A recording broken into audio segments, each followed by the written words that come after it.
என் இனிய தமிழ் நண்பர்களுக்கு புரிசையரா சுந்தரின் அன்பான வணக்கங்கள்.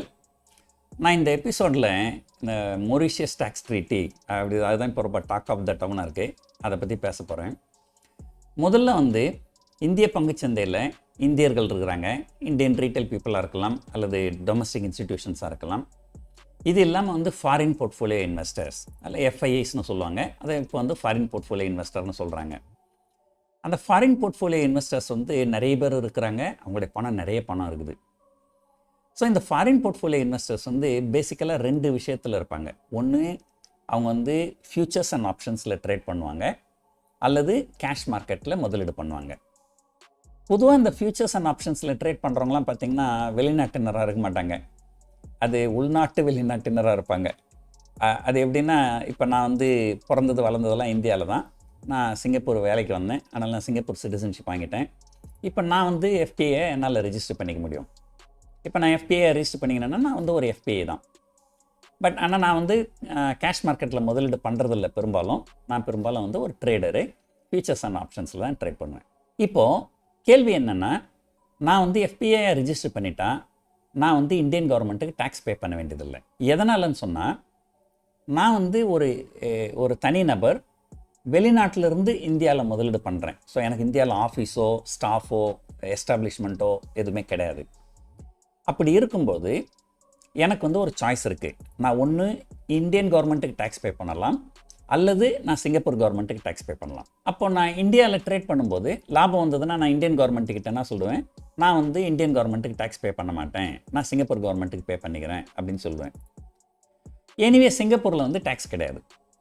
அதாவது நான் சிங்கப்பூரில் இருந்து வெளிநாட்டில் சம்பாதிக்கிற காசுக்கு நான் சிங்கப்பூர் கவர்மெண்ட்டுக்கு டேக்ஸ் பே பண்ண வேண்டியதில்லை. நிறைய பேர் பெரும்பாலும் கல்ஃப் கண்ட்ரிஸ், அதாவது யுனைடெட் அரப் எமிரேட்ஸில் தான் இருப்பாங்க. அவங்களும் இதே தான் பண்ணுவாங்க. அவங்க எஃபிஐ ரெஜிஸ்டர் பண்ணிவிடுவாங்க, ட்ரேட் பண்ணுவாங்க, ப்ராஃபிட் வரும். இந்தியன் கவர்மெண்ட்டுக்கு டேக்ஸ் பே பண்ண மாட்டாங்க. நான் யுஏஇக்கு பே பண்ணிக்கிறேன்னுவாங்க. யுஏஇயில் எனிவே டேக்ஸ் கிடையாது. யுனைடெட் அரப் எமிரேட்ஸ் அங்கே டேக்ஸ் கிடையாது. ஸோ இதனால் 99% ஆஃப் த எஃபிஐஸ் இந்த ஃபியூச்சர்ஸ் அண்ட் ஆப்ஷன்ஸில் ட்ரேட் பண்ணுறவங்க அவங்க டேக்ஸ் பே பண்ணுறது கிடையாது. இது ஒரு பக்கம். இன்னும் கேட்டிங்கன்னா, நான் என்னுடைய உதாரணம் சொன்னேன். நிறைய பேர் இந்த எஃபிஐ ரெஜிஸ்டர் பண்ணி டேக்ஸ் பே பண்ணாமல் ட்ரேட் பண்ணுறதுக்காகவே இந்தியாவில் இல்லாமல் வெளிநாட்டில் போய் அங்கே தங்கி அங்கே என்ன பண்ணுவாங்க, நீங்கள் ஒரு கோடி ரூபாய் 1.5 கோடி ரூபாய் காசு கொடுத்தீங்கன்னா சில நாடுகள்லாம் உங்களுக்கு இது கொடுத்துருவாங்க, அந்த நாட்டு சிட்டிசன்ஷிப்பே கொடுத்துருவாங்க. நீங்கள் இந்தியன் சிட்டிசன்ஷிப்பை சரண்டர் பண்ணிவிட்டு அந்த சிட்டிசன்ஷிப்பை வச்சுக்கின்னு நீங்கள் இந்தியாவில் எஃபிஐ ரெஜிஸ்டர் பண்ணிக்கலாம். அதுக்கப்புறம் ட்ரேட் பண்ணிக்கலாம். ட்ரேட் பண்ணால் நீங்கள் டேக்ஸ் பே பண்ண வேண்டியதில்லை. அதானி என்டர்பிரைஸ், அதானி குரூப் இருக்குது. அதோடைய சேர்மன் கௌதம் அதானி. அவருடைய பிரதர் பேர் வினோத் அதானி. அவர் துபாயில் தான் இருக்கிறாரு. ஆனால் அவர் சைப்ரஸ் நாட்டு சிட்டிசன். எனக்கு வேர்ல்டு மேப்பில் கூட சைப்ரஸ் எங்கே இருக்குதுன்னு எனக்கு தெரியாது. ஆன்டிகுவா அந்த மாதிரி நிறைய சில நாடுகள்லாம் இருக்குது. வனாத்து அங்கே நீங்கள் 1 கோடி 1.5 கோடி கொடுத்தீங்கன்னா உங்களுக்கு சிட்டிசன்ஷிப் கொடுத்துருவாங்க.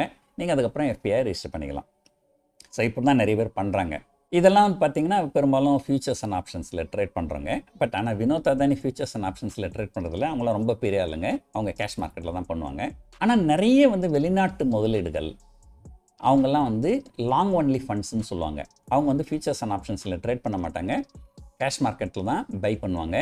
சம்டைம்ஸ் ஹெட்ஜிங்காக ஏதாவது பண்ணுவாங்க ஃபியூச்சர்ஸ் அண்ட் ஆப்ஷன்ஸ் மார்க்கெட்டில். அவங்க டேக்ஸ் எப்படி அப்படின்னு கேட்டிங்கனாக்கா, ஸோ இதே கதை தான். அவங்க வரவங்க நம்ம இந்திய நாட்டுக்கும் அவங்க இருக்கிற நாட்டுக்கும் டபுள் டேக்ஸேஷன் அவாய்டன்ஸ் அக்ரிமெண்ட் இருந்ததுன்னு சொன்னால், அவங்க என்ன பண்ணால், நான் இந்தியாவுக்கு பே பண்ண மாட்டேன், நான் என்னோடய நாட்டுக்கு பே பண்ணிக்கிறேன்னு சொல்லலாம். இப்போ ஒரு உதாரணத்துக்கு, நீங்கள் அமெரிக்காவில் இருக்கிறீங்க, நான் இந்தியாவுக்கு பே பண்ண மாட்டேன், நான் அமெரிக்காவில் பே பண்ணிக்கிறேன்னு சொன்னீங்கன்னா இந்தியாவோட அமெரிக்காவில் டேக்ஸ் அதிகம். இதனால் என்ன பண்ணுவாங்கன்னா, அமெரிக்காவிலேருந்து நேரடியாக இந்தியாவில் முதலீடு பண்ணாமல் அமெரிக்காவிலேருந்து மொரிஷியஸில் போய் ஒரு கம்பெனி செட் பண்ணுவாங்க. பணத்தை அந்த மொரிஷியஸ் கம்பெனிக்கு அனுப்பிச்சிடுவாங்க. அந்த மொரிஷியஸ் கம்பெனியில் இந்தியாவில் பங்குச்சந்தையில் முதலீடு பண்ணுவாங்க. அப்போது கேட்டால் என்ன சொல்லுவாங்க, இது மொரிஷியஸ் கம்பெனி, அது மொரிஷியஸ் கம்பெனி, இந்தியாவுக்கும் மொரிஷியஸுக்கும் டபுள் டேக்ஸேஷன் அவாய்டன்ஸ் அக்ரிமெண்ட் இருக்குது, அதனால் நாங்கள் இந்தியாவுக்கு பே பண்ண மாட்டோம், மொரிஷியஸுக்கு பே பண்ணிக்கிறோம். எனிவே மொரிஷியஸில் கேபிட்டல் கெயின் டேக்ஸ் கிடையாது. ஸோ இந்த மாதிரி இதை டேக்ஸ் அவாய்ட் பண்ணுறதுக்காக இந்த மாதிரி பண்ணிட்டு இருக்காங்க. ஸோ இந்திய அரசாங்கம் என்ன பண்ணாங்கன்னா, 2017 மொரிஷியஸ் கூட ஒரு அக்ரிமெண்ட் போட்டாங்க. முன்னாடி என்ன அக்ரிமெண்ட்டுனாக்கா, நாங்கள் இந்தியாவுக்கு பே பண்ண மாட்டோம், நாங்கள் எங்கள் கண்ட்ரிக்கு பே பண்ணிக்கிறோம்னு சொல்லலாம். அவங்க கண்ட்ரியில் எனிவே டேக்ஸ் கிடையாது. ஆனால் 2017 அப்புறமா மொரிஷியஸ்லேருந்து இந்திய பங்குச்சந்தைக்கு வரவங்க எல்லாருமே நான் மொரிஷியஸுக்கு பே பண்ணிக்கிறேன்னு சொல்லக்கூடாது, இந்தியன் கவர்மெண்ட்டுக்கு தான் டேக்ஸ் பே பண்ணணும், கேபிட்டல் கெயின் டேக்ஸ் பே பண்ணணும் அப்படின்னு ஒரு ரூல் கொண்டு வந்தாங்க. அதுக்கப்புறம் 2017 அப்புறம் மொரிஷியஸ்லேருந்து இந்திய முதலுக்கு வர முதலீடுகளுக்கு எல்லாருமே வந்து அவங்க டேக்ஸ் பே பண்ணின்னு இருக்காங்க. ஒரு வருஷத்துக்கு மேலே இருந்தால் long term capital gain tax, ஒரு வருஷத்துக்கு கீழே இருந்தால் short term capital gain tax. ஆனால் இப்போ திடீர்னு என்ன பண்ணாங்க, அப்போது 2017 அப்புறம் தான் அந்த ரூல் கொண்டு வந்தாங்க. 2017 முன்னாடி முதலீடு பண்ணவங்களாம் வந்து கேபிட்டல் கெயின் டேக்ஸ் பே பண்ண வேண்டியதில்லை அப்படின்னு சொல்லிட்டாங்க. அதுக்கு வந்து கிராண்ட் ஃபாதரிங் கிளாஸ் அப்படின்னு பேர் இருக்குது. ஆனால் இப்போ திடீர்னு வந்து 2017 முன்னாடி முதலீடு பண்ணியிருந்தாலும் அவங்களும் கேபிட்டல் கெயின் டேக்ஸ் பே பண்ணணும்.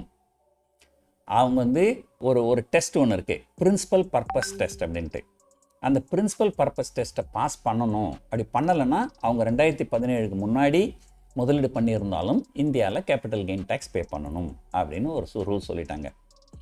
அது என்ன பிரின்சிபல் பர்பஸ் டெஸ்ட்டுனாக்கா, நான் சொன்னது தான், நீங்கள் மொரிஷியஸில் பிஸ்னஸ் பண்ணி அந்த பணத்தை நீங்கள் இந்தியாவுக்கு முதலீடு பண்ணிங்கன்னா உங்களுக்கு டேக்ஸ் ட்ரீட்டி கொடுக்குறோம், டேக்ஸ் பெனிஃபிட் கொடுக்குறோம்.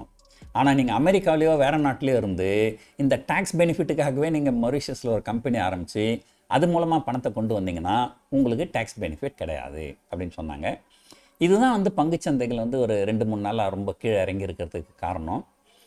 இன்ஃபேக்ட் பார்த்திங்கன்னா கடந்த 15 வருஷத்தில் அதாவது லீமன் பிரதர் கொலாப்ஸு அமெரிக்கா விழுந்தப்போ நம்மளும் விழுந்தோம், அந்த மாதிரி வந்து கரோனா வைரஸு உலகமே விழுந்தது நம்மளும் விழுந்தோம். இந்த மாதிரி உலகத்தை ஒட்டி தான் நம்ம கரெக்ஷன் வந்துருக்குது. ஆனால் எப்போல்லாம் வந்து நம்ம மட்டும் தனியாக கரெக்டாக இருக்கிறோன்னு சொன்னாக்கா, எப்போல்லாம் இந்த கவர்மெண்ட்டு இந்த எஃபிஐ டாக்ஸேஷன் பற்றி பேசுகிறாங்களோ அப்போல்லாம் கரெக்ஷன் வந்துருக்குது. இது என்ன பண்ணாங்க, முதல்ல வந்து நாங்கள் எஃபிஐ டாக்ஸேஷன் பண்ணலான்னு இருக்கோம்னு சொல்லுவாங்க. உடனே பங்குச்சந்தைகள் பெருமளவு சரியும். உடனே என்ன பண்ணாங்க, இல்லை பண்ணல நாங்கள் அப்படின்ட்டுவாங்க. இது நான் பிஜேபி மட்டும் குறை சொல்லலை, காங்கிரஸ் இருந்தப்போ இப்படி தான் இருந்தது. அதுக்கப்புறம் 2018 நினைக்கிறேன், ஒரு தடவை ஃபைனான்ஸ் மினிஸ்டர் நிர்மலா சீதாராமன் வந்து எஃபிஐ டாக்ஸேஷன் பற்றி பேசுனாங்க.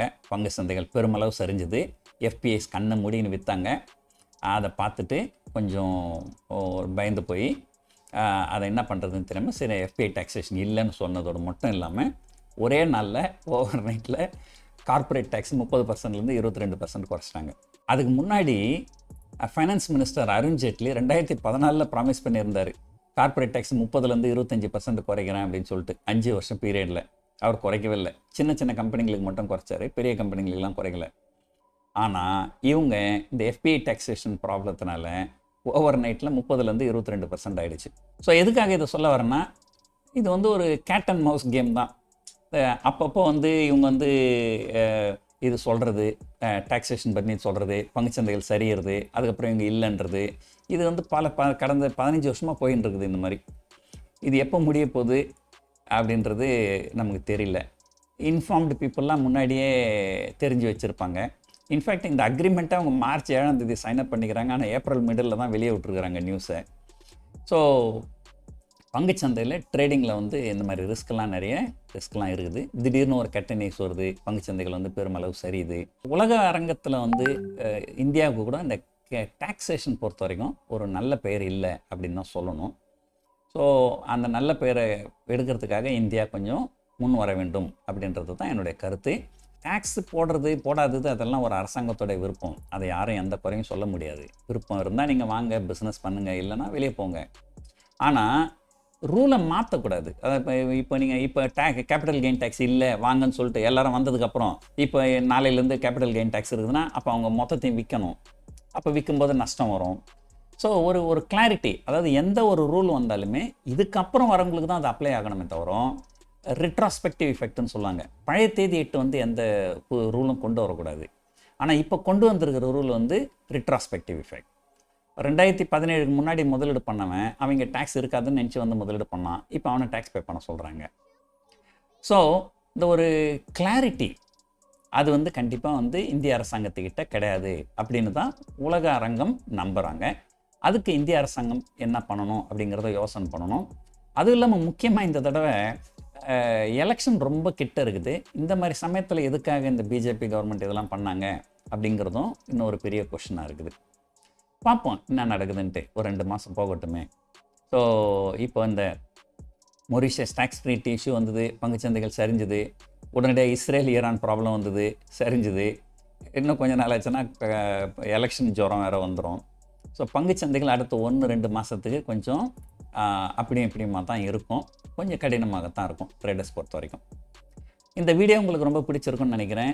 இந்த வீடியோ பார்த்ததுக்கு ரொம்ப நன்றி, வணக்கம்.